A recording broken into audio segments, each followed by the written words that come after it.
Yo. Thank you for tuning in once again to the Strictly Crossfade podcast with your host, DJ Bobby D.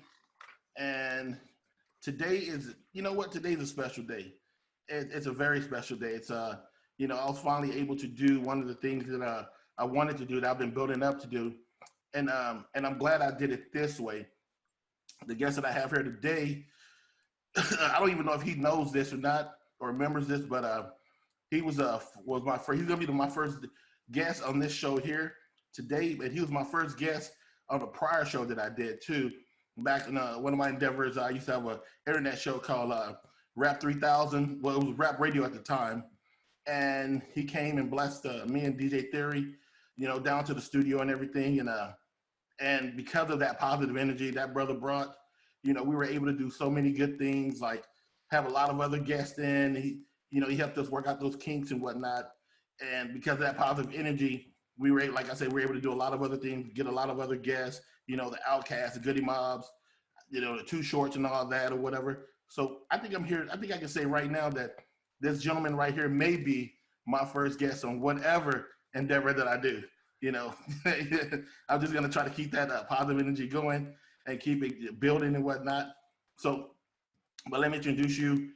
This guy right here is, one of my favorites back in the 90s. He's got the DMC record of the most kills in competition. Oh, I don't know if that's accurate, Bobby. I don't know if that's accurate. He stood on the top of many, many bodies as he threw those gold turntables off the side of the mountain and roared.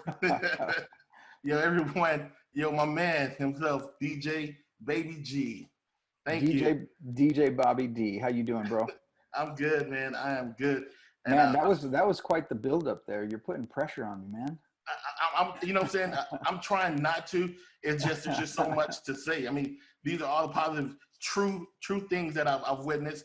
He's real modest. He don't think that he don't want you guys to know that he was actually trying to slay those DJs. But hey, I saw it in his eyes. On the cool. It was always on the cool. I saw it in his eyes.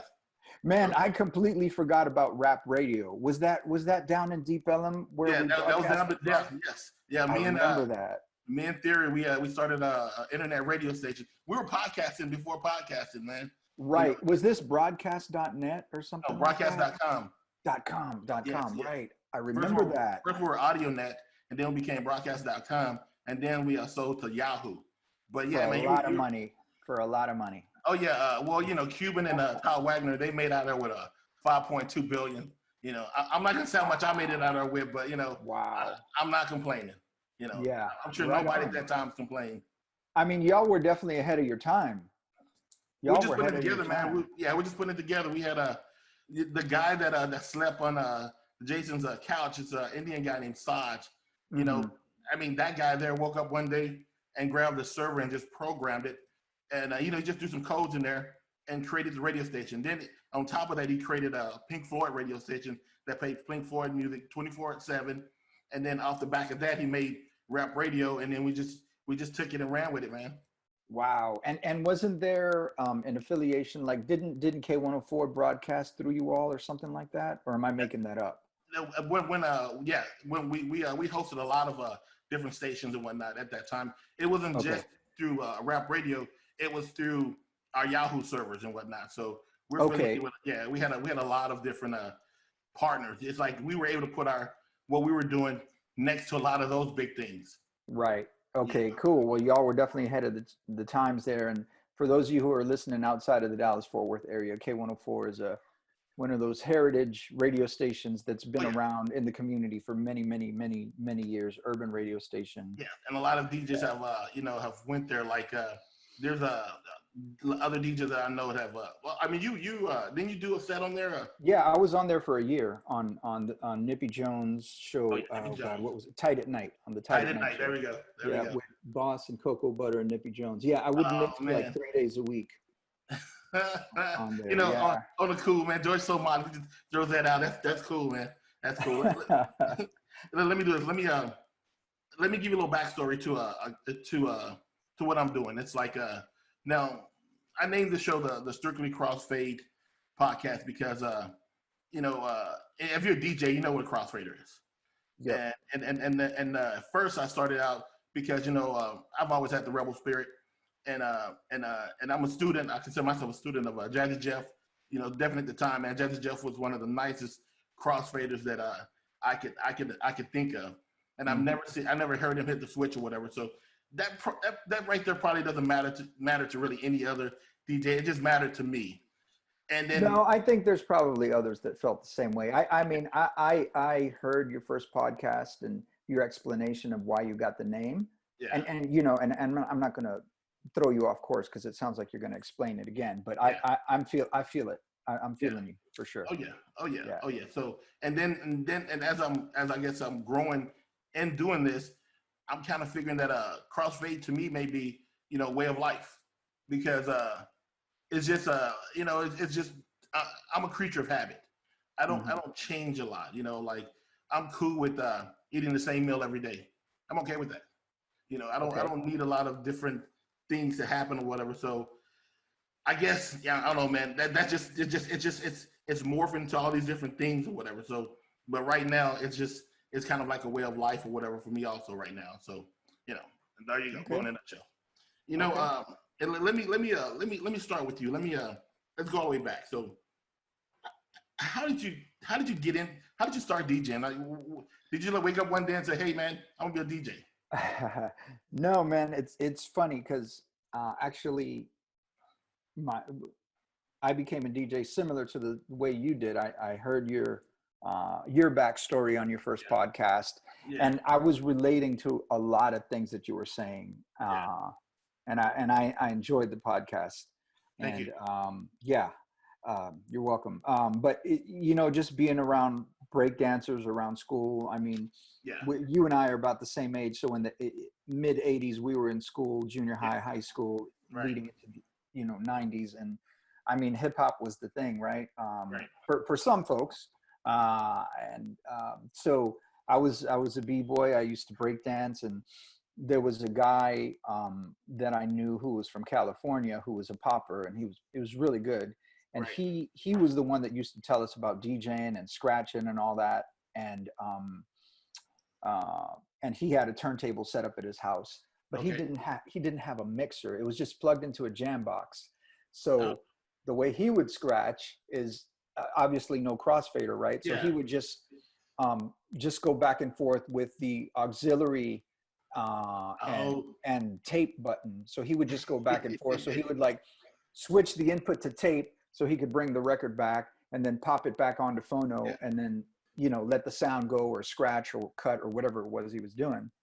So anyways, that's what got me interested in it. And of course, Beat Street and breaking and whatnot. And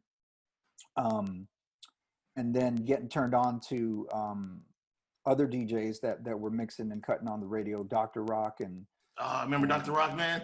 Yeah.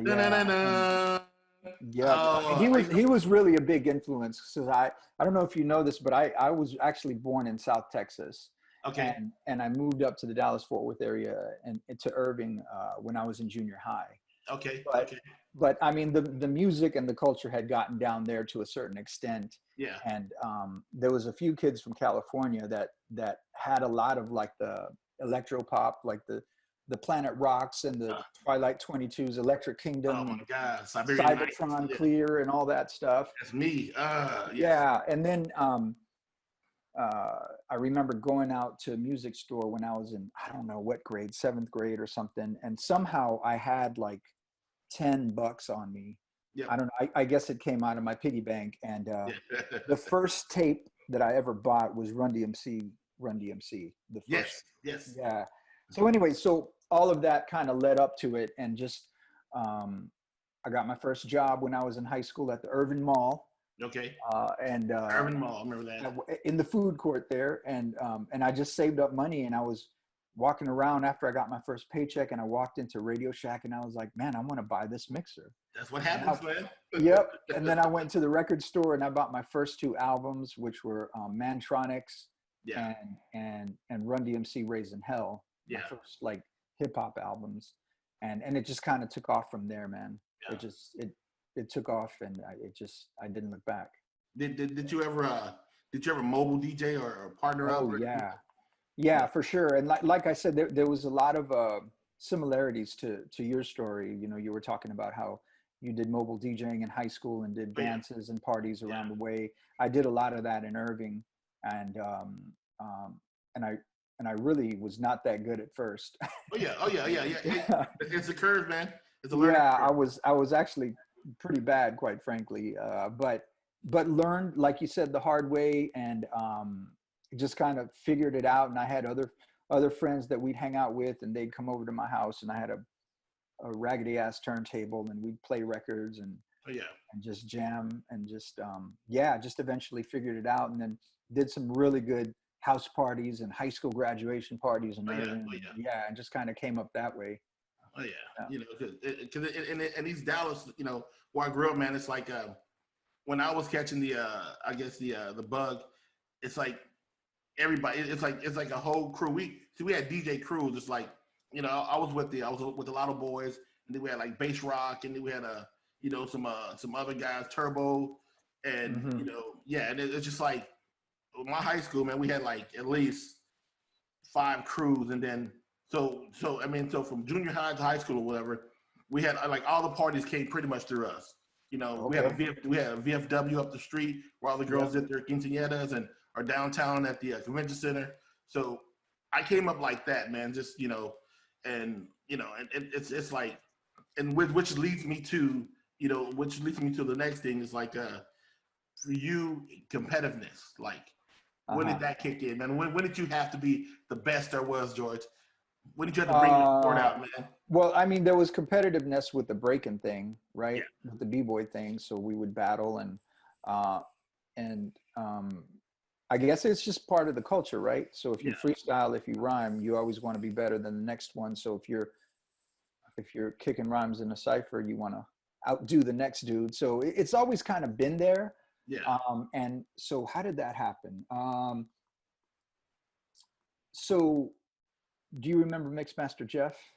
Oh yes, oh yeah. Yeah, so he really had a lot to do with me kind of getting connected with a lot of people, man. So I, you know, So I yeah, owe a lot I to remember him. him. I remember him. You know, and it's like that's definitely around that. It's like, see, like especially the DJs that I want to bring on this show Uh-huh. are. I mean, not because they're like the best DJs or this DJ or that DJ. It's just DJs that made some type of spark in my life or whatever, to me, whatever. Right. Because around the time that I met you, George, I had a hard go of it, man. Because, you know, my thing, see, Todd's my little brother, and it's Hmm. like, and you know, Todd's younger than me, and you know, so he's a good rapper, and you know, we're in high school, and so you know, do the MYK or whatever, leaving DDT or whatever. Somehow Ty got mixed up with Jeff, which Ty would, you know, got down with DDT, and he brought me around because I'm his anchor. You know, I'm his anchor to where he's from, and I Right. used to go around with him.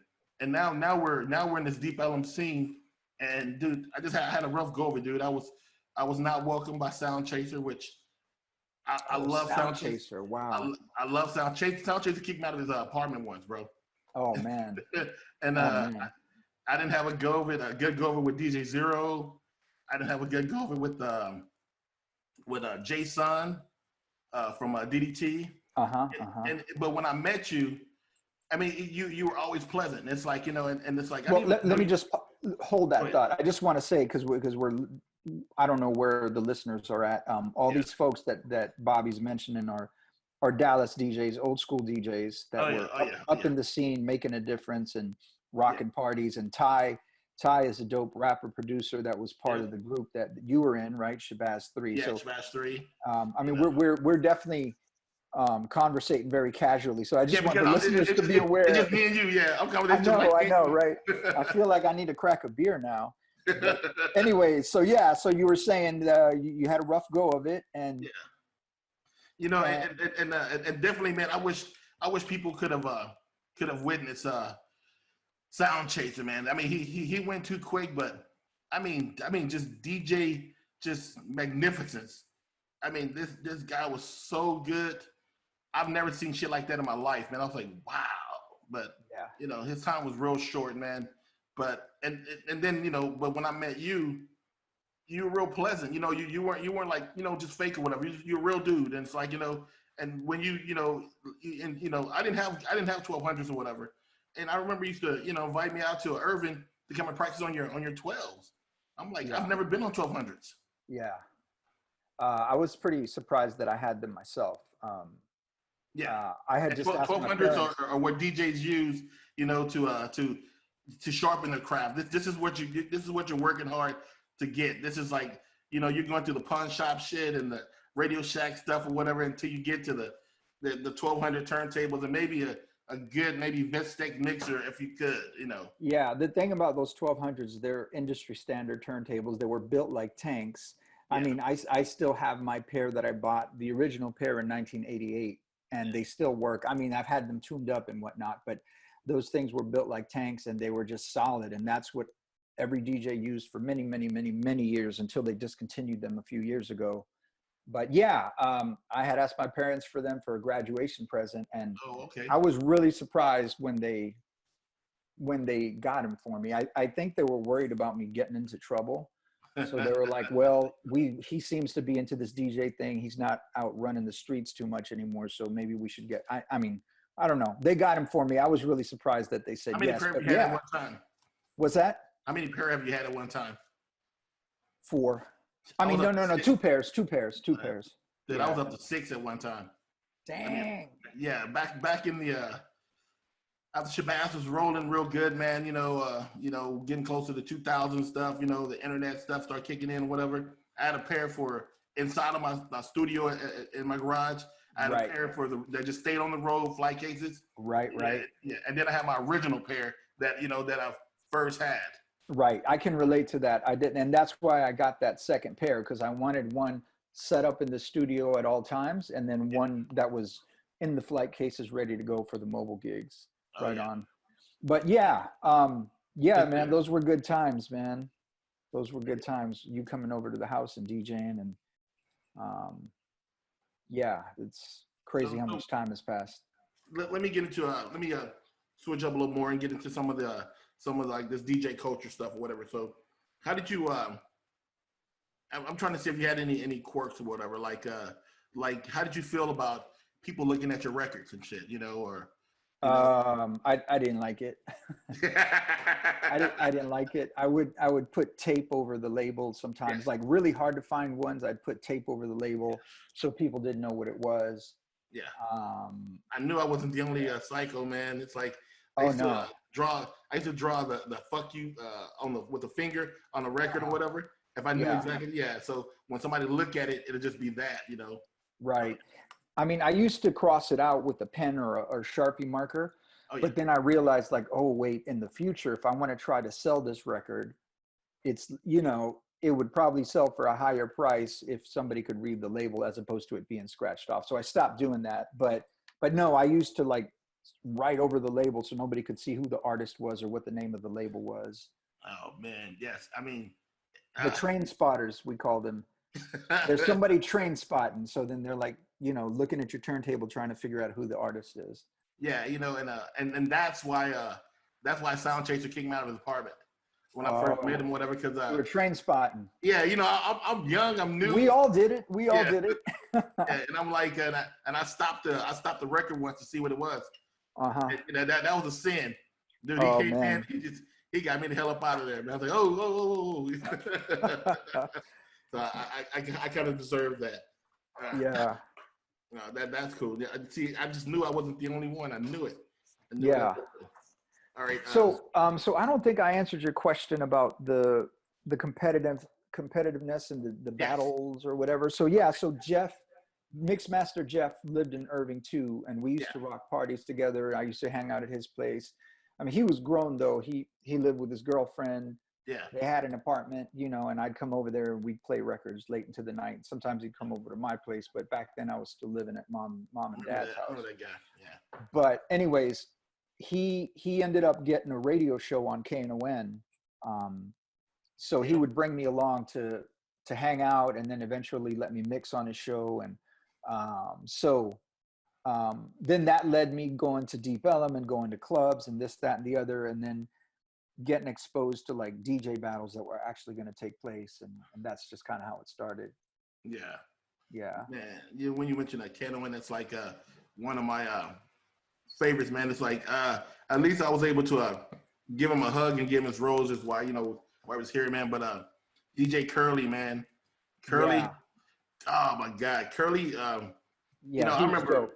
DJ Curly was dope.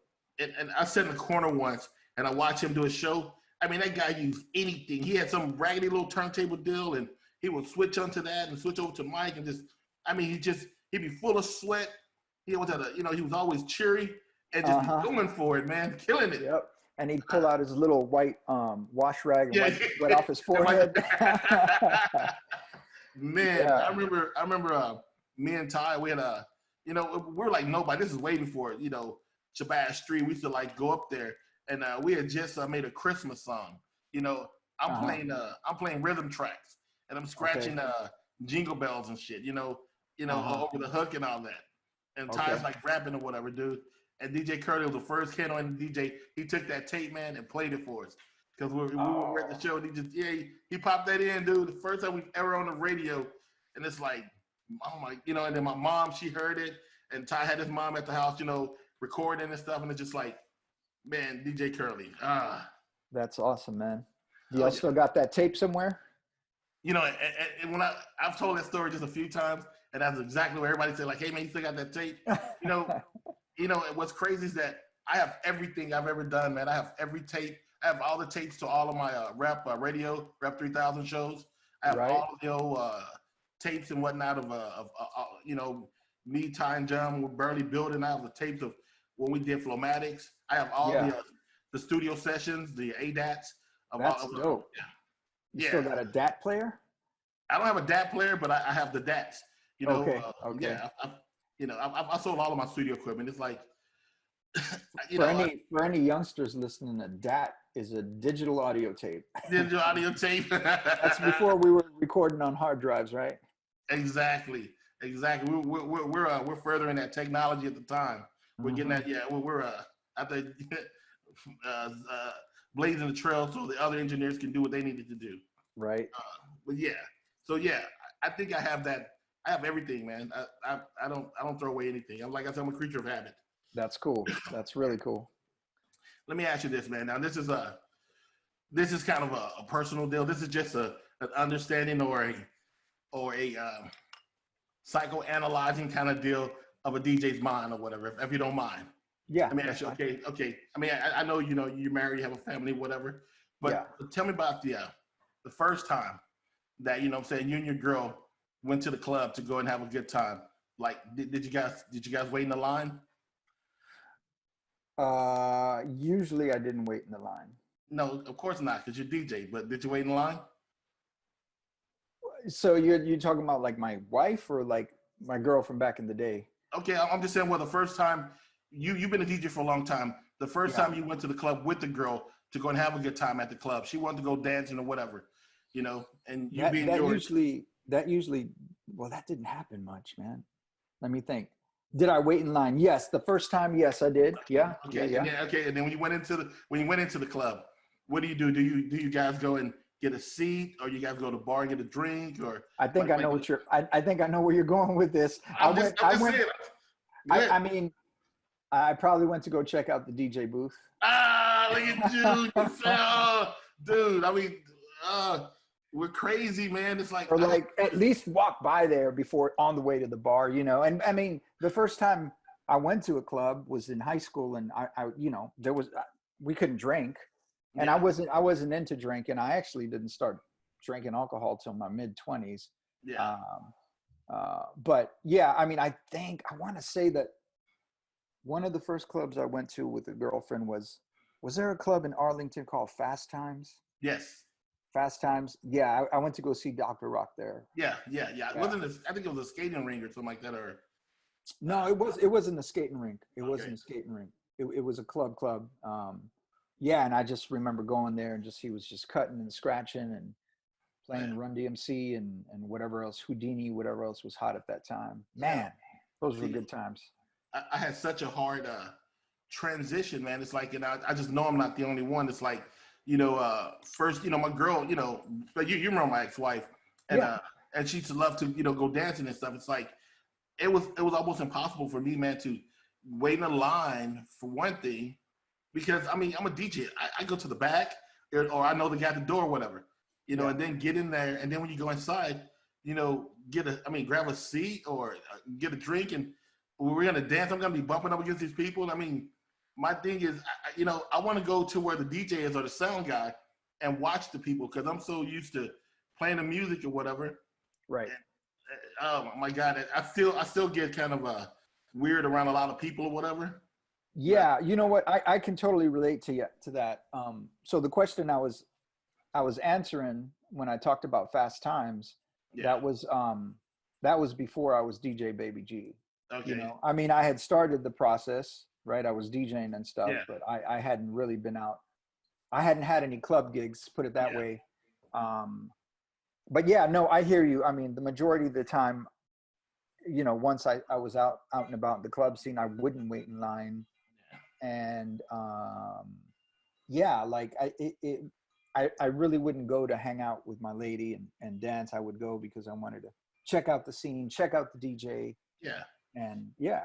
I mean, think about it, man. Like, just like the culture or the thing that we came up in. It's like everybody's antisocial. It's like I mean, even if you're just going out, being with the other crews, everybody's backstage. Nobody is out with the people. Then everybody's backstage or in a back alley or whatever, and that's all we do.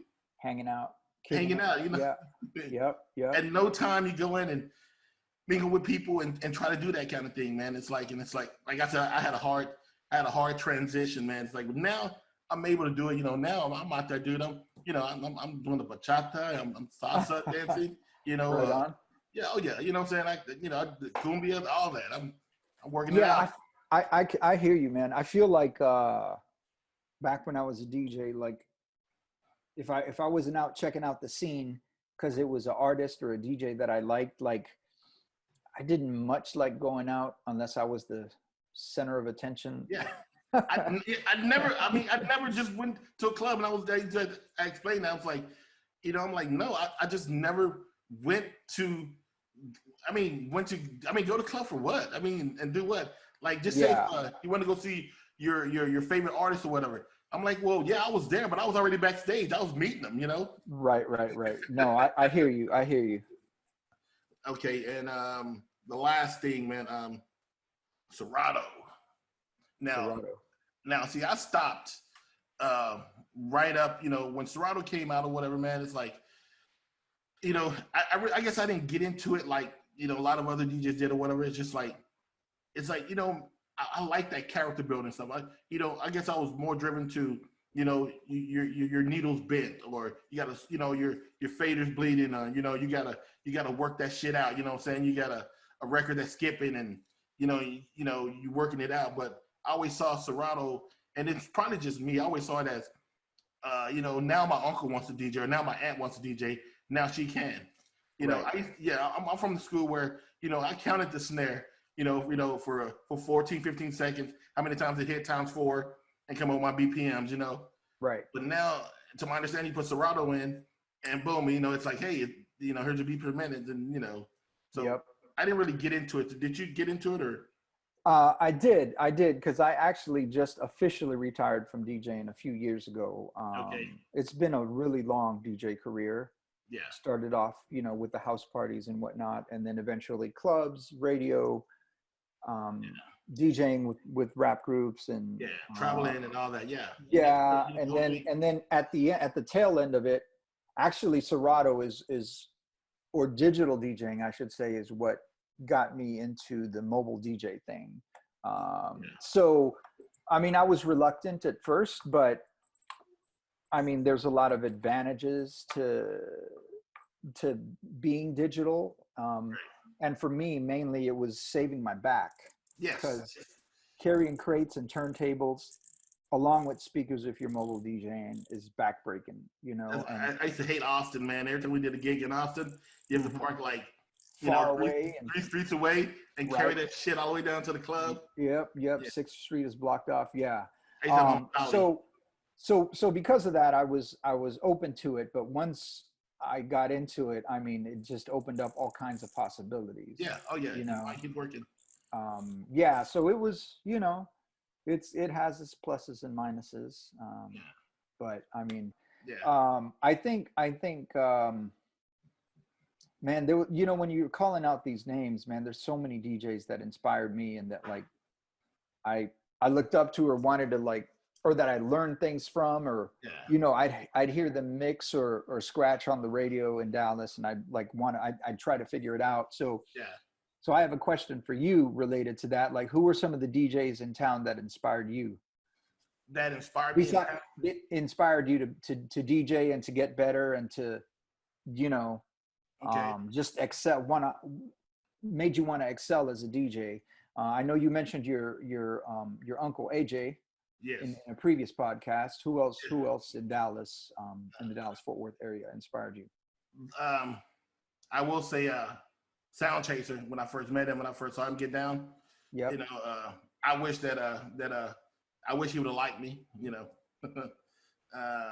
who else? Definitely, man. I always enjoy watching your set, man, because you would always play a lot of reggae, and that's before. That's before I knew what the hell reggae was, man. That's like I'm like, I couldn't stand listening to that stuff. I'm like, what the hell is this? But Right.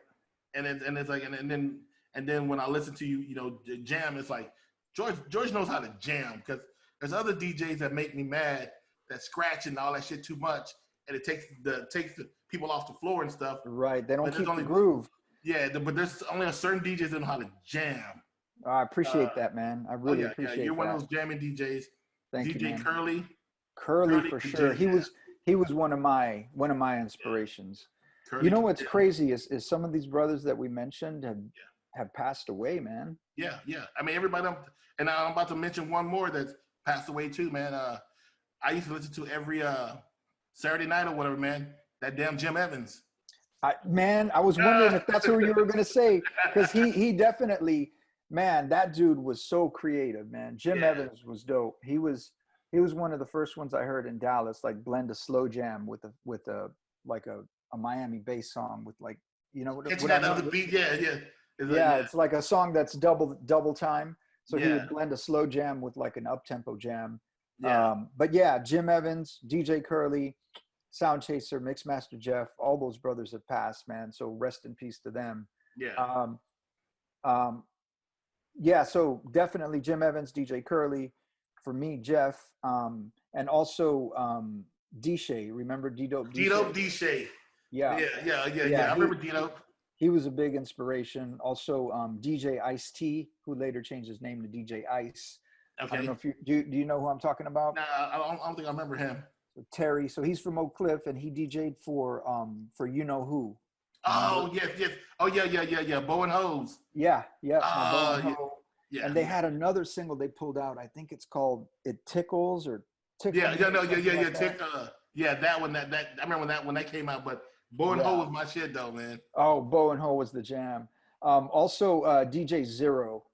So I'll never forget. I went to a show to see. Zero was weird, man. He think he was a. I wouldn't say angry, but he was real mysterious, man. He's just, he's a mysterious dude. Yeah, I can crack that nut, man.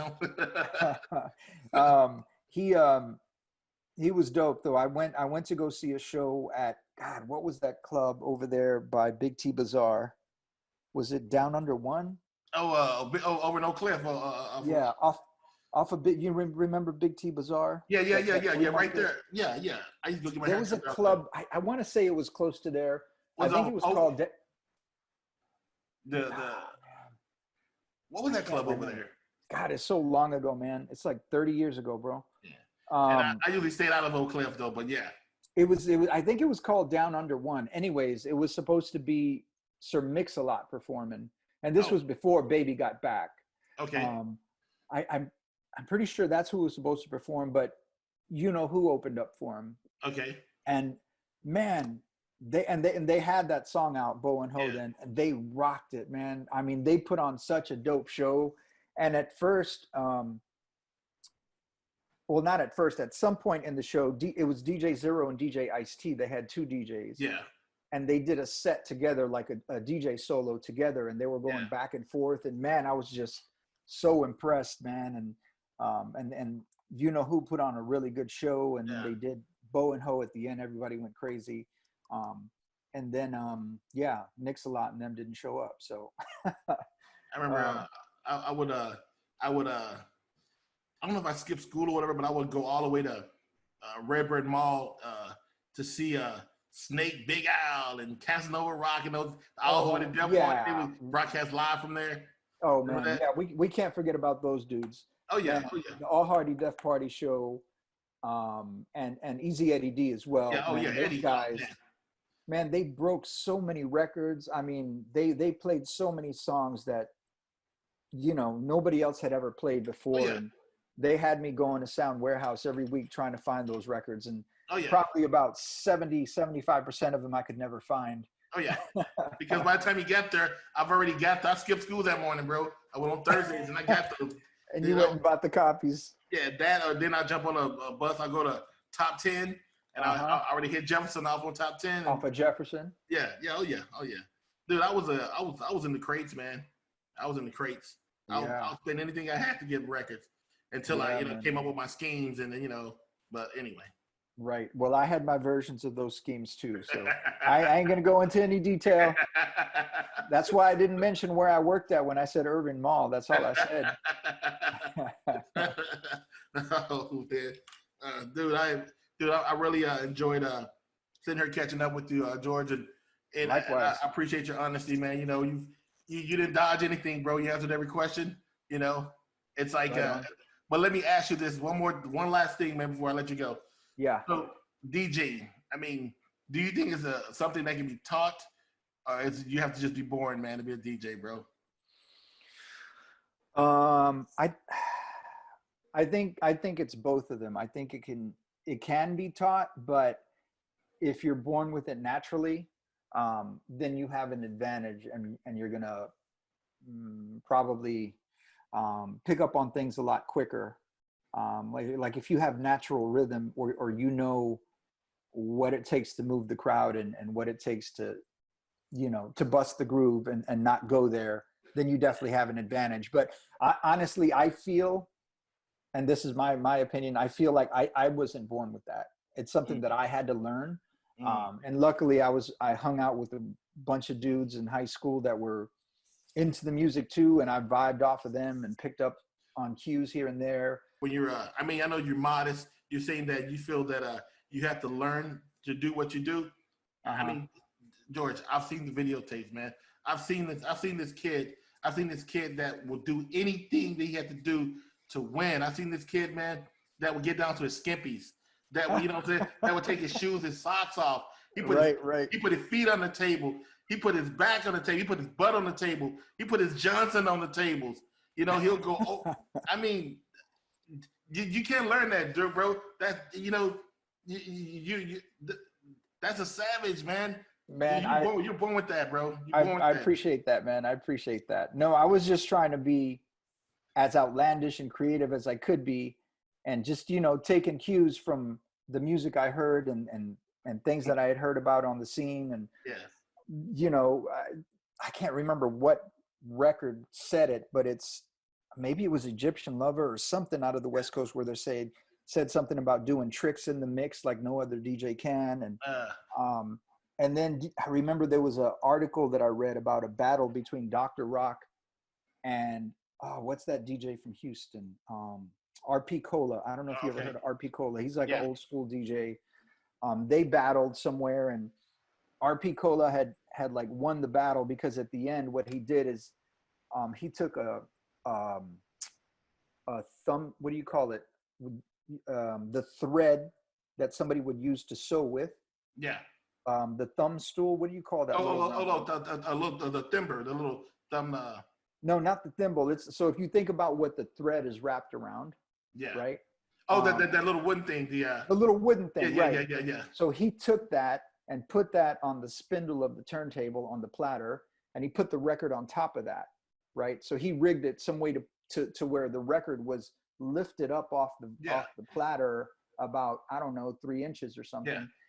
And then he took the needle on the tone arm, unscrewed it, turned it upside down, screwed it back in, and played the record from the bottom.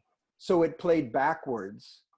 So that just tripped everybody out at this battle where Dr. Rock and this guy were battling. And I wasn't there. I was way too young, but I found some sort of article. So hearing things like that, I was like, oh man, I got to do some outlandish stuff. And I had watched a DMC video from like 1987 or somebody had a video that I watched, and I just saw these dudes just doing crazy shit. And I was like, wow, I need to come up with something so that I can stand out in the battle. And that's just kind of what it led to. So thank you for that, man. I appreciate it. But the battle you won, I mean, especially the 1990, bro, you took that shit from Stevie D, bro. He was a beat juggle guy, and he was naturally going to win because he was a beat juggle guy. You took it from him, man. I mean, if you take all the sound, everything away, dude, I saw your feet, I saw your butt, I saw you upside down. I saw, you know, it's like you did everything it took, man. I appreciate that, and it is what it is. But I'll tell you what, man, Steve D, that brother was ahead of his time, man. Oh yeah, beat juggling, yeah. So technically, he was absolutely. He blew everybody out of the water, including me, technically. And they didn't want to give you that. They did not want to give you that, bro. Even till this day, when you watch the advertisement of that, they always work his name back in. You won, man. Yeah, no, that's what I'm saying. It is what it is. But technically, he was definitely. I would say, I mean, he should have had it. But if you think about the time period, right? Yeah. It was 1990, March 1990. Yeah. And the fact that the term beat juggling didn't even exist. Yeah. Like if you tell somebody I'm going to beat juggle, they would be like, what is that? I have no, even if you're telling a DJ, they would have no idea what that meant. So what he did that night was over people's heads. Yeah. Like you couldn't even understand it. I just remember him doing his set live and I'm just like bobbing my head and I'm like, what the hell is this? This is crazy. Yeah. And then to come back home and watch the videotape, I was blown away. Yeah. So in retrospect, I absolutely think he should have won, but like I say, it is what it is. So yeah. I mean, I wasn't judging, right? It was Red Alert and Richie Rich and Spinderella and all them. They're the ones who chose the winner, not me. So. And like I said, thanks very much, George, for, bless me with this opportunity, man, to I guess work some of these things out, man, that I've been, that's been working around up here in the attic. You shed a lot of light today, man. And I just definitely want to give you, your roses, man, let you know, especially giving me that whole tip of breaking everything down to one crate. That's back in the glory days of DJ when you had crates. Right. Well, man, I appreciate you having me on, man. It's been a lot of fun. It's been nice catching up with you, man. And yeah, man, thanks for thinking about me, and I appreciate all the props you were giving me on your previous podcast. Thank you, man. All right, until the next episode, everyone, thank you for riding with me again. Like I said, until I see you guys again, thanks for tuning in to Strictly Crossfade Podcast with DJ Bobby D, and like I said, my very, very, very special guest this week, DJ Baby G, and we're out. Peace.